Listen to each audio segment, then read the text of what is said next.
Ja, det gör man. Fast jag känner nog att inte riktigt hålla på med. Alltså så. Jag tror inte att det är så kul att ha barn hela tiden. Nej. Jag vet inte.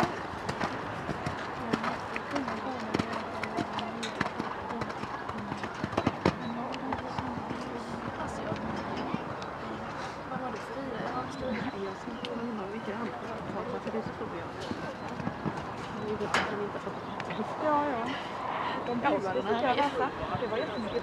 Jag kommer inte ihåg vad det stod fullt ut, men man kände det själv. Jag var ju inte ringd och så skulle jag hjälpa mig lägga in semester. Men det var inte någon linje. Nej, men de får ju så det var de divisiondag halvsemestern.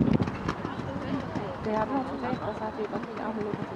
Nej, men jag menar alltså när vi står någon enstaka dag. Ja, nej, men det har han för att han tycker att han liksom är fel.